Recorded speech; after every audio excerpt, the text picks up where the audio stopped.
If you're pro-gay rights and you're supportive of your gay brothers and sisters, then that's seen as a positive thing. And that's the first time you think about it.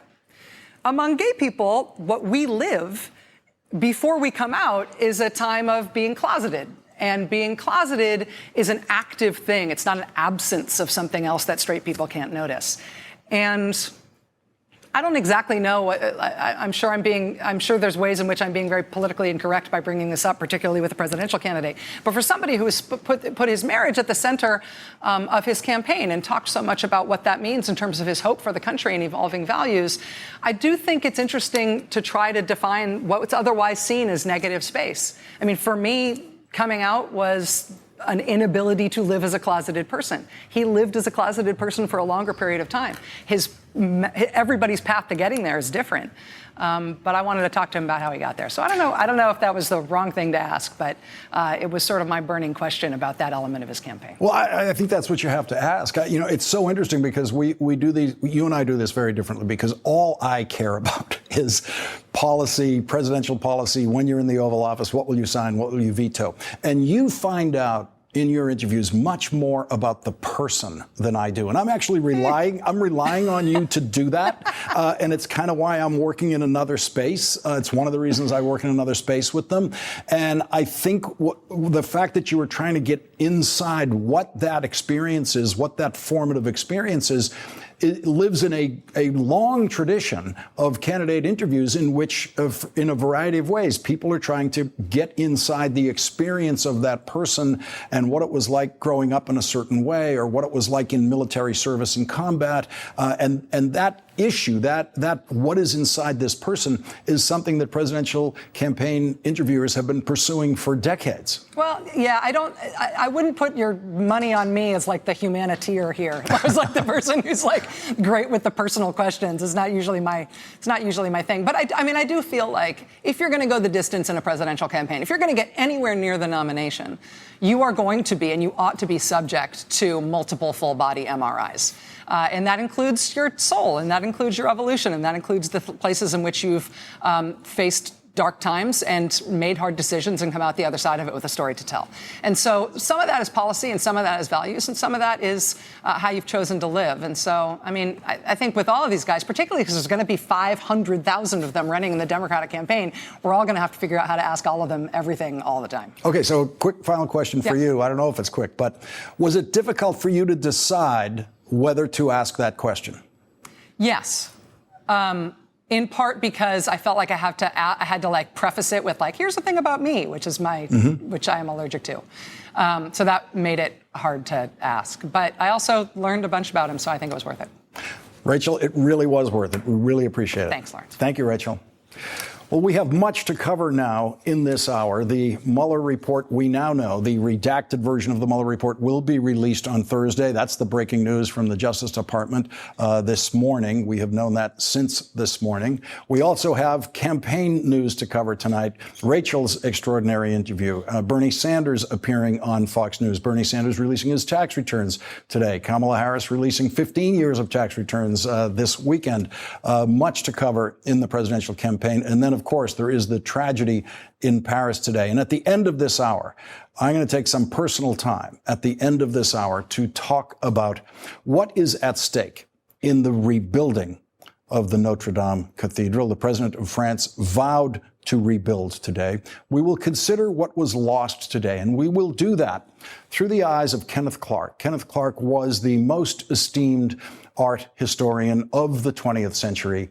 He produced and narrated a series on the BBC and a book that came out at the same time in 1969 entitled Civilization. Nothing less than the history of civilization.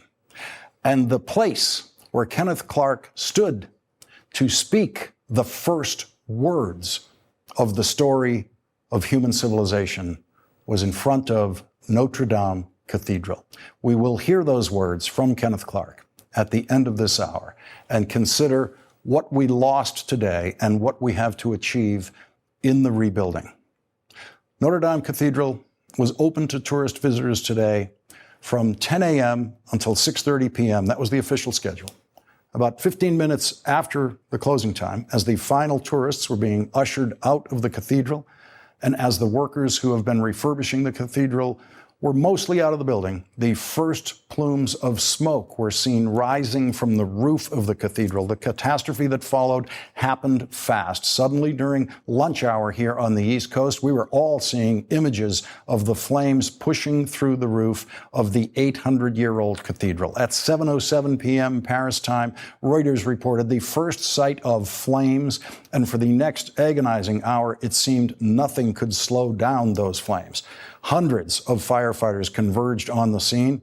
When the flames reached the spire on the top of the cathedral, the blaze quickly raced to the top of that spire, and then we watched, disoriented, not knowing why the fire couldn't be contained, not knowing what would happen next. I'm not sure what that means for the monumental towers, but I can see the back of them. And oh, my goodness. There it is falling.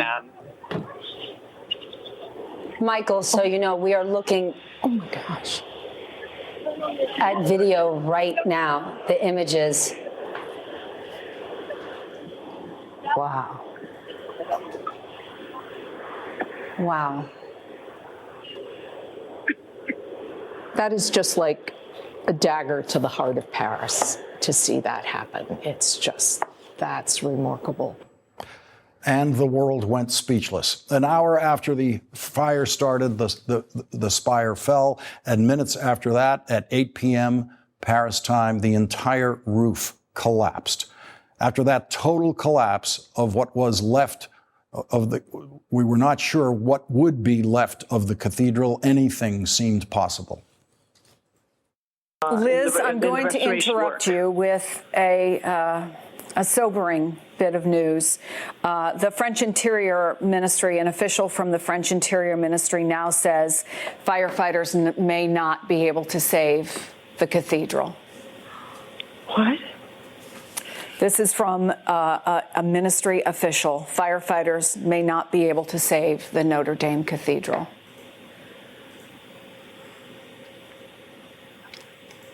It's hard to even process that. Even as we're watching it, it's hard to process. Wow. French President Emmanuel Macron arrived at the scene and tweeted this statement: Notre Dame is aflame, great emotion for the whole nation. Our thoughts go to all Catholics and to the French people. Like all of my fellow citizens, I am sad to see this part of us burn tonight. The fire continued to spread while some first responders tried to salvage priceless works of art from inside the cathedral. Parisians came together and prayed.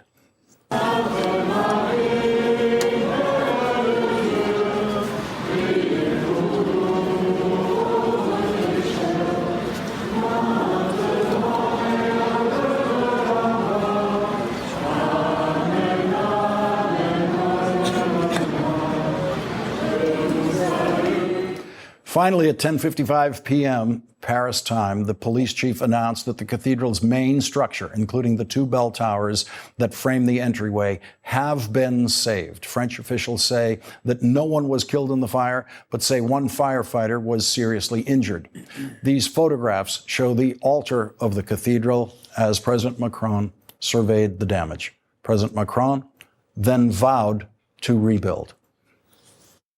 Notre Dame of Paris is our history, our literature, our imagination.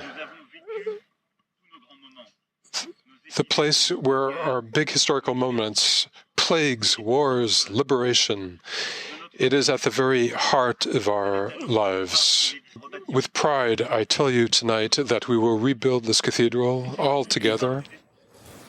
Joining us now is NBC News foreign correspondent Matt Bradley from Paris. Matt, the latest from Paris. Well, Lawrence, no one died in this incident, but this is still a city in mourning. As you mentioned, we've been standing here for a couple of hours, and there were just ordinary Parisians who were here lining the sidewalks, lining the River Seine, singing hymns. And really, one of the things that's been standing out, every time one of the fire engines goes by, the crowd erupts in applause. And for people here, they're the ones who stood between the massive destruction that has already been inflicted on this cathedral and total destruction. And really, that was on the precipice of that. As you mentioned, the Interior Minister warning earlier this evening that they might not be able to save this cathedral. But as you can see behind me, the cathedral is still structurally relatively sound.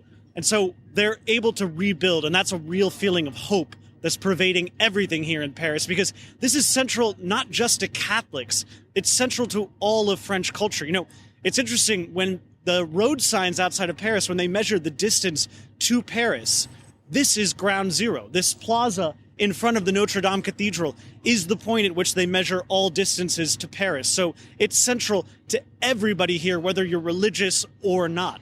Lawrence? Matt Bradley, thank you very much for joining us live from Paris. We appreciate it. We're joined now by Father James Martin, a Jesuit priest and editor-at-large of America Magazine, a leading publication of Catholic ideas. Also joining us is Doug Stern, who was a Cincinnati firefighter for 23 years. Meredith Cohen is with us. She's a UCLA professor of medieval art and architecture. She is an expert on Notre Dame Cathedral. And Father Martin, I want to start with you. I know you've spent a great deal of time just across the street here in St. Patrick's Cathedral. We just heard that phrase, ground zero, used for where the cathedral is in French maps. But we also heard that phrase here in New York City. We see that spire falling, and there feels like an emotional echo when we see something falling in flames like that after what we saw here on 9/11.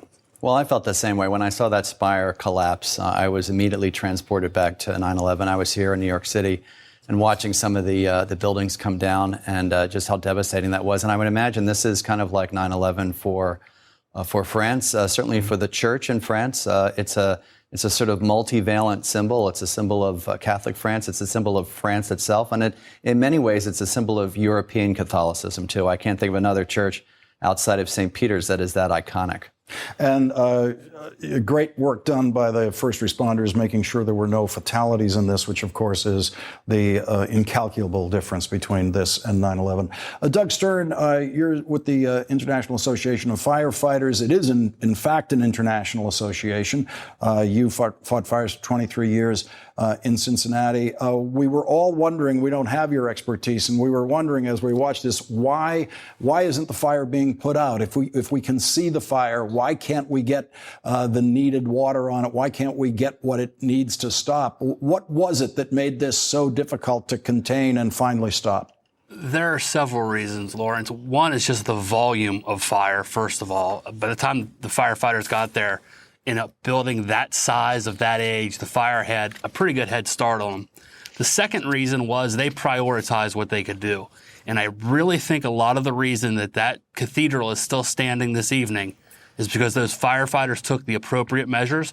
They got ahead of the fire and they stopped it before it could get farther. Had they not taken that approach, it's entirely possible that they could have lost those bell towers as the fire progressed through the entire building. Let's listen to something that former New York Fire Commissioner Thomas Van Essen told Brian Williams this afternoon during our live coverage. These places are like lumberyards in the eaves, and in the outside roof is misleading because it's stone or copper.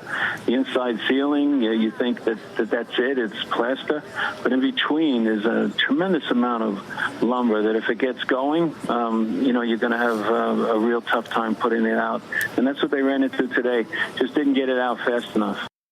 And Professor Cohen, he was actually talking about his own experience crawling around the eaves of St. Patrick's Cathedral here in Manhattan, and he was supposing that it was something similar inside Notre Dame. Yeah, Notre Dame has a timber truss roof, part of which dates back to the 13th century when that roof was first finished, much of which also was 19th century. Nevertheless, it's a huge loss to lose that. And Professor, what do you make of the promise to rebuild and what can be rebuilt? Well, I think the first thing that will need to be done is they'll need to survey the state of the stone walls because they will have been damaged by the heat of the fire.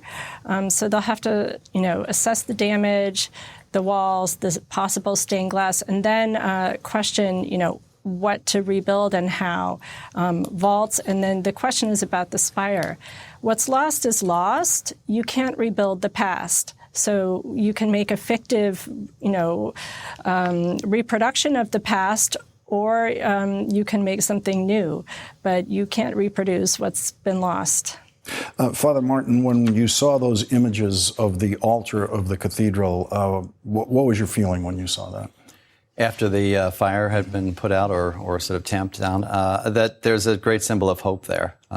Easter season is coming, and the message of Easter is that suffering is never the last word and that there's always hope. So I was very hopeful. I think the fact that they were able to save so much of it is a blessing. And Professor Cohen, we can think of it as a church, a cathedral. We can also think of it as a museum. If you look at it from a museum perspective, what has been lost? Well, the spire is an important emblem of 19th century restoration, of Gothic revivalism in a way, and of the preservation of the medieval past of Paris and France. That's certainly been lost.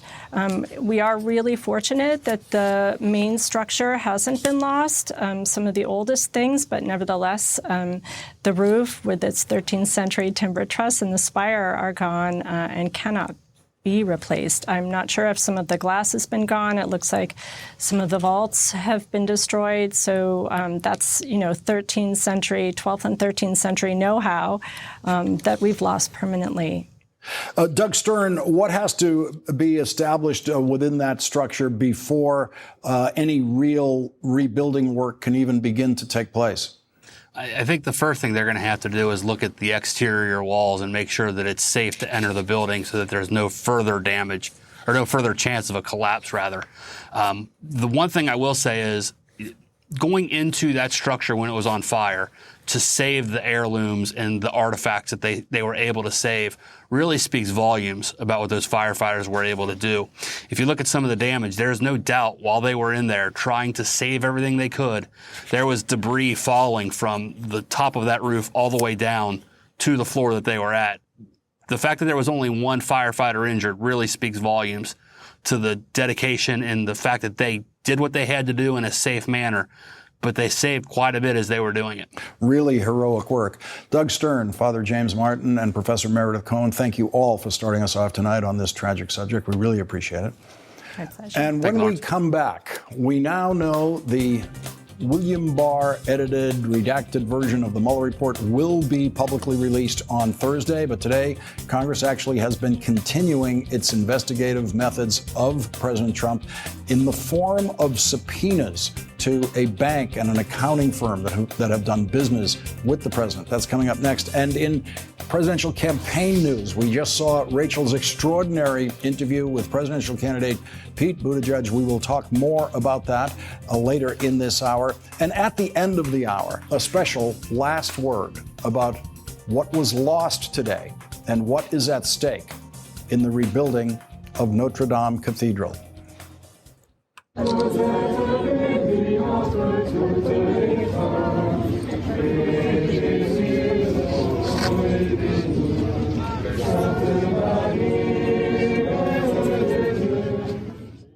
Hi, it's Katie Tur. Want to keep up with MSNBC while you're on the go? Subscribe to the MSNBC Daily Newsletter. You'll get the best of what you've missed during this unprecedented era of news. Text MSNBC to 66866 to subscribe. We are now 3 days away from the release of Attorney General William Barr's redacted version of the Mueller report. And tonight, the New York Times has breaking news related to the Mueller investigation. The New York Times is reporting, quote, congressional investigators on Monday issued subpoenas to Deutsche Bank and numerous other banks seeking information about President Trump's finances and the lender's business dealings with Russians, according to several people with knowledge of the investigation. The redacted version of the Mueller report, now scheduled to be released on Thursday, should have much to say, or at least something to say about that. We're not sure how much of that will be redacted. The congressional subpoenas issued today were from the House Intelligence Committee and the House Financial Services Committee. Also tonight, Politico reports that the chairman of the House Oversight Committee, Elijah Cummings, has issued a subpoena to the accounting firm of Mazars USA for 10 years of President Trump's financial records. A Justice Department spokesperson confirmed to NBC News today that a redacted version of Robert Mueller's report will be released on Thursday. And in a surprising revelation today, we learned that back on March 27th, the bipartisan leaders of the House Intelligence Committee, Democratic Chairman Adam Schiff and Republican Devin Nunes, sent a letter to the Justice Department saying that Robert Mueller must brief the Intelligence Committee on his investigation. The letter says Special Counsel Mueller and senior members of his office, as well as other relevant senior officials from the department, bureau, and intelligence community, must also brief the full committee on the investigation's scope and areas of inquiry, its findings, and the intelligence and counterintelligence information gathered in the course of and related to the investigation. Joining our discussion now, NYU law professor Ryan Goodman. He served as a counsel in the Defense Department in the Obama administration. He has been studying William Barr's earlier years of service in the Justice Department that include controversies involving William Barr's inaccurate summaries of Justice Department material that Congress was then pursuing. Ryan Goodman is co-editor-in-chief of the forum justsecurity.org. Also with us, Ron Klain. He was a senior aide to Vice President Joe Biden and to President Obama. He was a former chief counsel to the Senate Judiciary Committee, and he was chief of staff to Attorney General Janet Reno, and so he knows the workings of the Attorney General's office. And Ryan Goodman, I want to start with you. You have been reporting extensively on William Barr's previous history in the Justice Department and Republican administration that involved a very similar situation in which he was issuing a summary version of what later turned out to be something very different from the summary. What does that tell us then about what we might expect in the difference between what has been the William Barr summary of the Mueller report and the next chapter, the redacted William Barr version of the Mueller report? That's right. So there's a remarkable episode that is very similar to today. So in 1989, William Barr had actually issued or written an opinion for the Justice Department that was highly controversial. It looked like it paved the way for the United States to forcibly abduct the leader of Panama. So Congress wanted the full opinion. And then Barr said, no, you can't have the full opinion, but I'll give you a summary of its principal conclusions, which is the exact same language that he's used with the American public for the Mueller report, that he'll give a summary of the principal conclusions. It ends up that he gives a 13-page report, and then only 3 years later do we actually find the full opinion, and it turns out that he did not give Congress the principal conclusions. He left some major conclusions out. So the final conclusion that I draw from that episode is that it was a kind of an act of duplicity towards Congress. And so how much we can trust him today to not repeat that kind of pattern of behavior is up in the air. I think it's a concern. And Ron Klain, I was thinking, as I was reading Ryan's reporting on this, that in the end, by the way, we get to see that complete William Barr memo only when there's a change of administrations, and only when the Clinton administration comes in, and only when actually Janet Reno moves into the Justice Department. And so that may be that we may be a year and a half away from seeing the full Mueller report, or from Congress seeing the full Mueller report, because it might take a new president and a new attorney general to release it. Yeah, it very well might, Lawrence. I mean, I think there are two things we know for sure. One is sooner or later, the full Mueller report will see the light of day. I think the truth always comes out that way, and it may take a change of administrations. It may take a very long time, but I think sooner or later we'll see the light of day. But for the time being, the Trump administration has built a stone wall around the Mueller report, and that stone wall is not built brick by brick. It's built bar by bar. They put Bill Barr in as Attorney General for this purpose. They got rid of Sessions as Attorney General, so the president could put in Bill Barr. Bill Barr wrote a memo saying Trump couldn't possibly be guilty of obstruction. He then wrote this very short, who knows if it's accurate, memo that allowed Trump to claim exoneration in all capitals and exclamation points. And then he went before Congress last week and advanced this crazy spying theory. So, Barr has been the instrument of the Trump stonewall. We're going to see how much of that gets cracked on Thursday. Sooner or later, the whole thing will fall apart. Ryan Goodman, there's been a lot of emphasis on the memo that William Barr wrote during the Trump presidency about the Mueller investigation. But what your reporting indicates to me is that a solidly researched William Barr background by the Trump White House would have revealed, hey, this guy is really good at redacting, and this guy is really good at mischaracterizing summaries of reports that we're hoping people don't get to see. In other words, he's got the skill set you might need when it comes time to the release of some form of the Mueller report. I think he practiced this at a very high art form. It's pretty incredible what he was able to do back then. And I think another element in this is, would William Barr tarnish his reputation? Mm-hmm. And the answer is yes. He did that when he was in the George H.W. Bush administration, and he was willing to pay the price when the full report came out years later. So they also knew that they kind of had their man in a certain sense of he'd be willing to do that kind of work once again to protect the White House. Yeah, and Ron Klain, the point Ryan just made is a really big point. You and I know many, many people working in government who would never take a position that they knew at some point in the future or some years later even when a new administration comes in would be revealed to be basically fraudulent. Most people we know, I think, who served in government would not do that. So if you can find someone who's already done it, and that's what you're looking for, that's pretty unusual.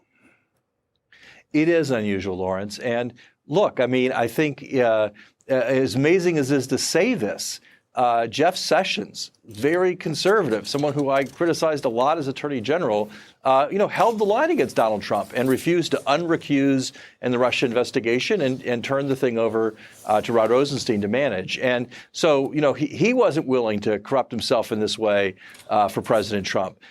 We have to see ultimately what the truth holds out for Bill Barr. But right now it looks like this is someone who was willing to make these changes, produce this memo, first of all, a few weeks ago to provide Trump the exoneration victory lap.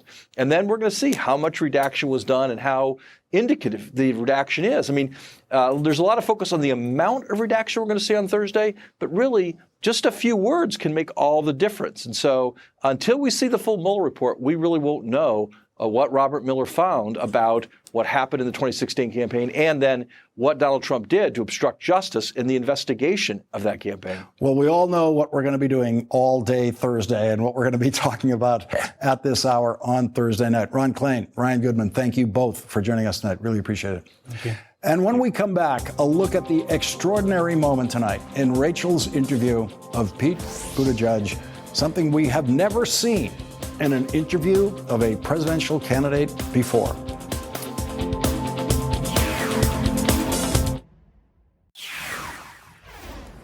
Something happened tonight in the presidential campaign that we've never seen before, never happened before in presidential campaign history. It just happened in the last hour. I hope most of you saw it. We're going to talk about it. An openly gay presidential candidate being asked by an openly gay TV interviewer about the differences in their deeply personal experiences of coming out. I will acknowledge at the outset that this is an awkward question. I was a Rhodes Scholar, too. I went up in 1995. You went up a decade later. So I was the first openly gay American Rhodes Scholar. And I got there, and I had come out in college, so I applied for the Rhodes Scholarship as an openly gay person. It definitely came up in the selection process, and then I got there, and I learned that I was the first American who'd never been out. Wow. But that was a decade before you. And you went through college, and then the Rhodes Scholarship process, and getting the Rhodes Scholarship, and going to work for McKinsey, and joining the Navy, and deploying to Afghanistan, and coming home, and running for mayor in your hometown, and getting elected before you came out at the age of 33. Yeah. And I bring this up and I acknowledge it's a difficult question, not because it's bad that you didn't come out to your 33, but I think it would have killed me to be closeted for that long. I just think about what it takes as a human being to know something and to have to bifurcate your public life. And for you to have had all of those difficult transitions and experiences and to be aiming as high as you were all of that time and not coming out until your early 30s, I just wonder if that was hurtful to you, if it hurt you to do it. It was hard. It was really hard. Coming out is hard, but being in the closet is harder. Yeah, no, that's what I mean. I mean, it was and it wasn't. First of all, it took me plenty of time to come out to myself. So I did not, the way you did or the way my husband did, figure out at such an early age that I probably should have. I mean, there's certainly plenty of indications by the time I was 15 or so that I could point back and be like, yeah, this kid's gay. But I guess I just really needed to not be. And, there's this war that breaks out, I think, inside a lot of people when they realize that they might be something they're afraid of. And it took me a very long time to resolve that. I hope you saw the full interview. It will be available online. And after a break, Aisha Moody Mills will join us to discuss that historic moment in campaign interview history and other campaign developments of the day. It was hard. It was really hard. Coming out is hard, but being in the closet is harder. Yeah, no, that's what I mean. I mean, it was and it wasn't. First of all, it took me plenty of time to come out to myself. So I did not, the way you did or the way my husband did, figure out at such an early age. Joining our discussion now, Democratic strategist and fellow at the Harvard Kennedy School Institute of Politics, Aisha Moody Mills. So this was an exchange we've never seen in presidential campaign interviewing. I talked to Rachel about it at the beginning of the hour. She said it was difficult for her to bring up. She also said there will be people who think she should not have brought it up. What is your reaction to this exchange? I actually appreciated the fact that she brought it up. So as an out lesbian myself, and you know, funny, first time I met Mayor Pete, I was the president and CEO of the LGBTQ Victory Fund, where he just did his big speech that's being publicized. So shout out to all my Victory Fund folks. And at that time, he had actually just come out. And so I got to talk to him about that. Look, let me tell you, coming out is the most personal and fretful for many people experiences that we will ever encounter. So no one can cast judgment on the process around it. I do appreciate the fact that she brought it up to try to get a sense of, you know, how authentic is he? Was he just trying to, you know, was he in the closet because he was ambitious? Or was he really grappling with something? And I think that the way that he responded and shared intimately and personally that, you know, I had a bit of fear. I didn't quite know who I was. I think that all of us could probably relate to growing up and then realizing at some point that maybe we're not exactly who we had thought that we were going to be, and trying to reconcile that is challenging. So imagine that when it comes to your sexuality, when it's about, you know, you realizing that you're in love with and attracted to the type of person that you might not have expected. It's a lot. It's a lot. So I appreciate Rachel asking it. I think it was very much in bounds to have that conversation and for her to also share. And then I think that Mayor Pete really handled it well, and I appreciate the fact that he was very authentic in his response. Yeah, you know, I was watching the interview, and there was a lot of familiar ground in it. If you've listened to him speak a lot, and there were a lot of areas where he was doing variations of things he's said before. But this was clearly something that obviously didn't know it was coming. Rachel even, you know, felt a little, you could tell she was a little awkward bringing it up. But it was, as she put it, her burning question. Can you understand that as someone who's so publicly identifying as a gay candidate and a gay man married to a man, that this would provoke a set of questions? This would inspire a set of questions that might not otherwise be asked. Oh, for sure. I mean, for sure, from both the LGBTQ community as well as not LGBTQ people. I think. Let me just put this in parentheses. It would never have occurred to me to ask that question, right? It wasn't my burning question. It was Rachel's burning question because, of course, she'd been through that experience. And that's what makes it an important question for people who've been through that experience. For sure. You know, we want to know people and connect with them and their deepest selves in order to trust them. And I think that that's what she was getting at. I mean, we really do, at least for me personally, I want to know about the people and their integrity and what they believe in and their values and how they've come to have the values that they have through their own life experience. I talk about identity politics often. I talk about the politics of race and gender and sexuality. And it's not simply because it's buzzwords or it's about like constituencies and quote unquote bases for the Democratic Party, but because I believe that the best leaders are the leaders who show up and in the way that they see the world through an authentic lens that is ultimately about their lived experience. And to the extent that he's leaning into that, Rachel's pulling that out of him to other candidates on the field, you know, in the field, they are going to be called into question. Who are you? Why do you believe what you believe? And what's your personal story around that? So I thought that it was great that we got some of that personal story. Yeah, you know, all my questions are policy because I've known so many politicians and I know how many walls of guard they have up around them. I don't even attempt to penetrate them.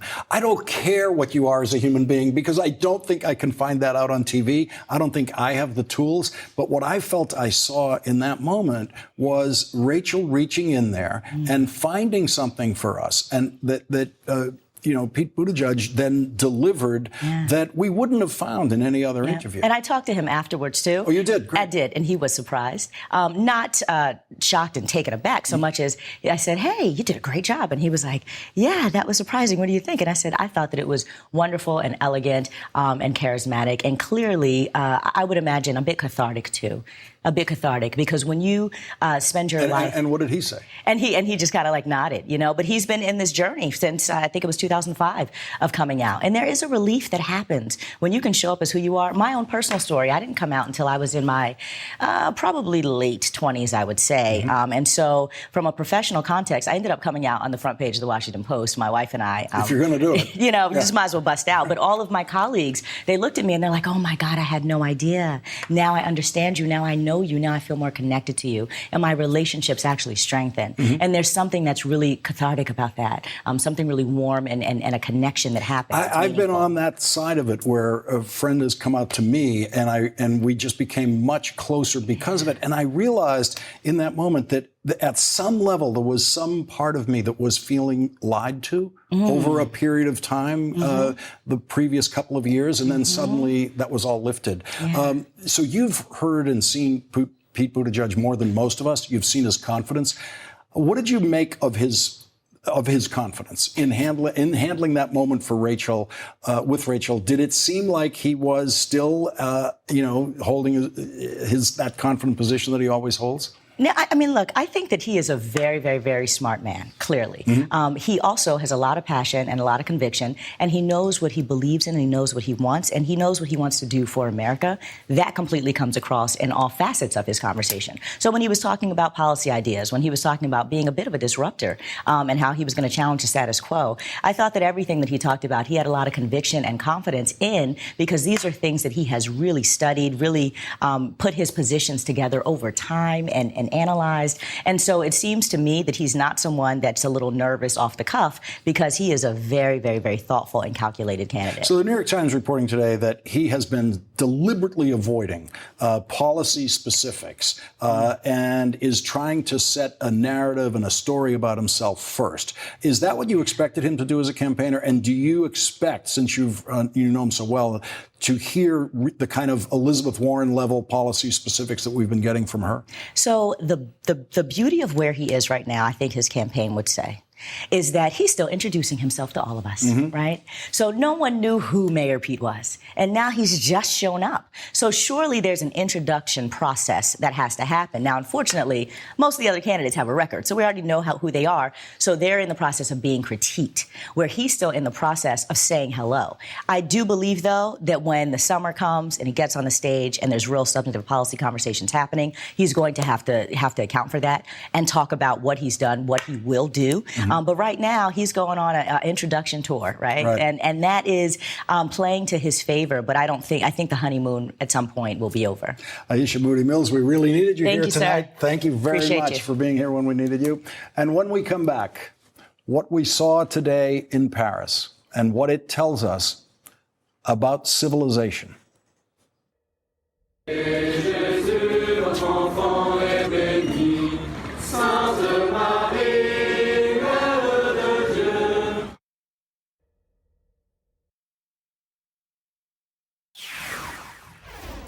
Civilization is hard, perhaps impossible to define, which makes the history of civilization the most complex story anyone could try to tell.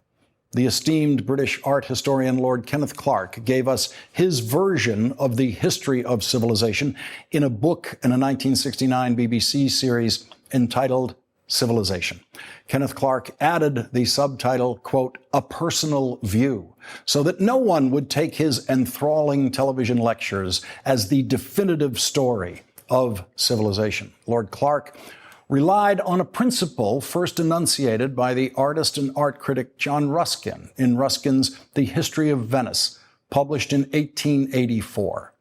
Ruskin wrote, "Great nations write their autobiographies in 3 manuscripts, the book of their deeds, the book of their words, and the book of their art. Not one of these books can be understood unless we read the 2 others. But of the 3, the only trustworthy one is the last." Kenneth Clark's 20th century variation on Ruskin's point was, quote, "If I had to say which was telling the truth about society, a speech by a minister of housing or the actual buildings put up in his time, I should believe the buildings." One of the buildings Lord Clark believed and loved was the Notre Dame Cathedral in Paris. After this break, a last word about Notre Dame Cathedral and civilization.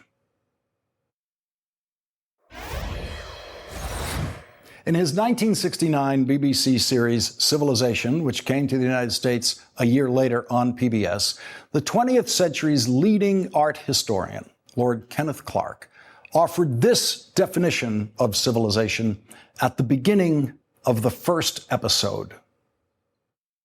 What is civilization? I don't know. I can't define it in abstract terms yet, but I think I can recognize it when I see it, and I'm looking at it now. And we all looked at it today. The world looked at it today, and tears fell for Notre Dame Cathedral in Paris and around the world. It is the first time in human history that people all over the world at the same time could watch and did watch an 800-year-old building burning. Notre Dame is more than twice as old as the Taj Mahal, another indelible landmark in the history of civilization. Today's loss felt like so much more than the loss of an old familiar building to fire, because it is a loss to civilization itself.